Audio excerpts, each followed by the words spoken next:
Welcome to Reddit Obsessed. I caught my ex-wife cheating when I tried to surprise her. It was Labor Day weekend in 2021. My then wife was in TX for training in the Air Force we both were in. We lived in Ohio at the time. During her training, she would call the kids 7 and 3 at the time and me every day and stay on the phone for a long time just talking about anything. Then suddenly she started talking less and less. Still daily. But only 2 minutes if that. She would say that she had to study for tests. Then she started missing days completely. After the third time, I called her later and asked WTH was going on. She was utterly wasted. Extremely drunk on the phone. I got mad and hung up. The next day, she says she needs space. Like I'm the bad guy here? We barely talked for 2 weeks after that. To backtrack a bit. We married when I was 25. She was 23. Dating for 4 years before that. When we were dating, she went to visit her friend in CA. Her friend married a Marine and moved there. Well, during that time, she was also going to meet a guy she had never met. Someone her friend wanted to set her up with. So for the entire 2 weeks, she was cheating on me. So we broke up for about a year. I connected back with her again. And we got back together. About 2 years later, I got married. During our marriage, she completely changed. She denied me intimacy and affection. When she rejected me, I would naturally get upset. I would say mean things to remind her of what she did because I knew it would hurt her. Fast forward. We had 2 children. Our marriage went on with hardly any intimacy or affection from her. I would ask her to kiss me. After our second child, we were pretty much roommates. I was extremely depressed, and it was difficult to get out of bed and do anything. I realized I wasn't the father I wanted to be, not the husband, and sought mental health. So back to the time after we started to stop talking after our argument.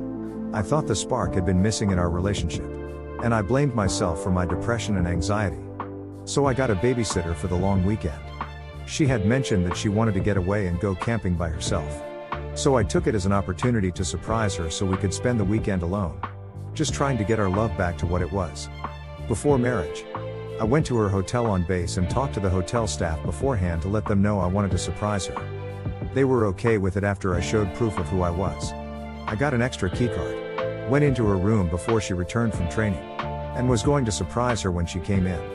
When I got into her room, I saw a large box of condoms on her nightstand, many empty alcohol bottles in the trash, and her counters.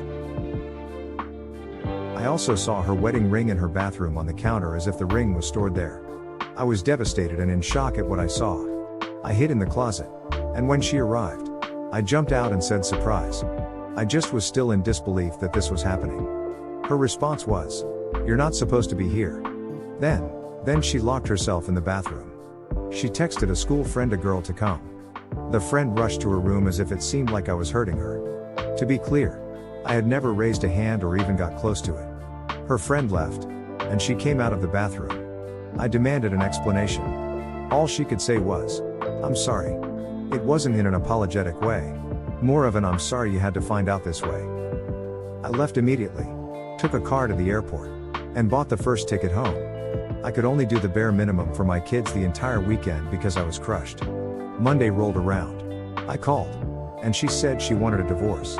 I was just in disbelief and agreed without a discussion. The only thing I could manage to get out was, "I'm taking the kids and moving back home." I was medically retiring from the military before she would return from training.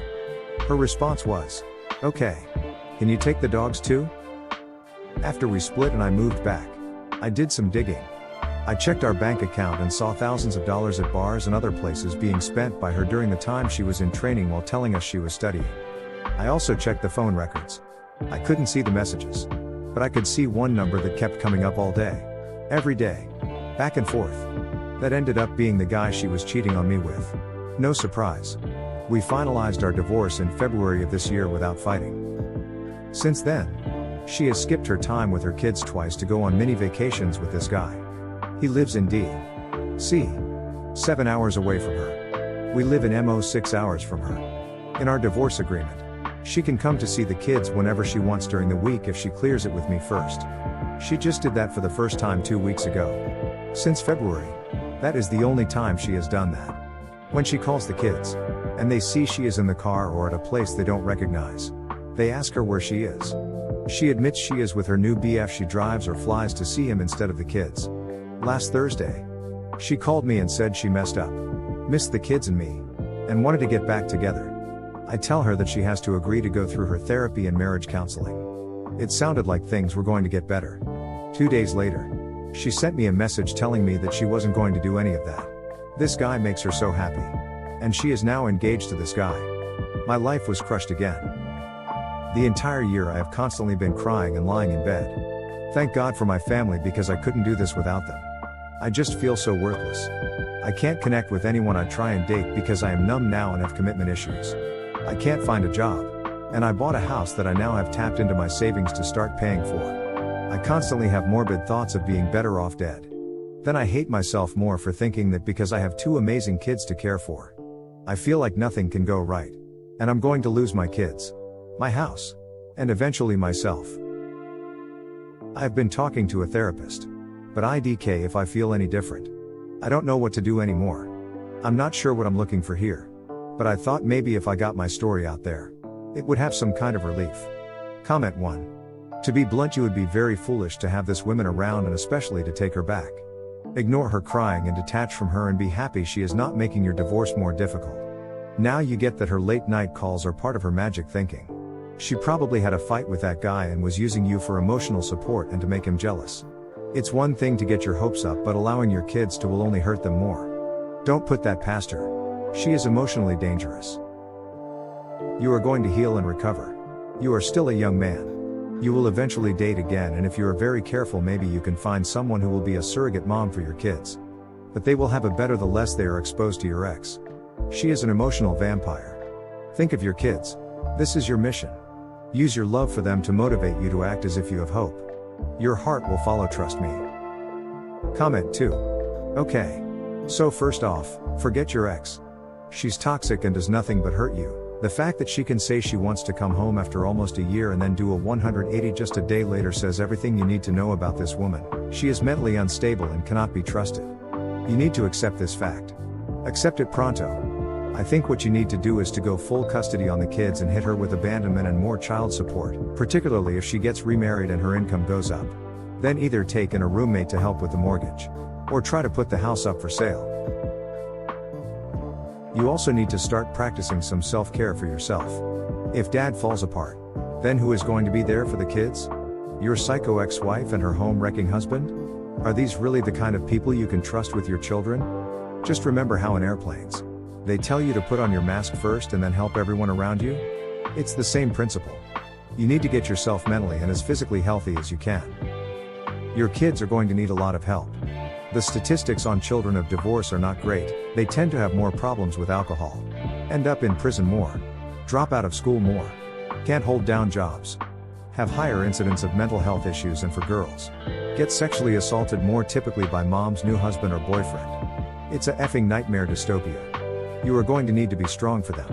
Which means you need strength. The only way to cultivate that strength is to get yourself mentally and physically as well as you can. You can do this. But you can't do this alone. You will need help and you deserve help.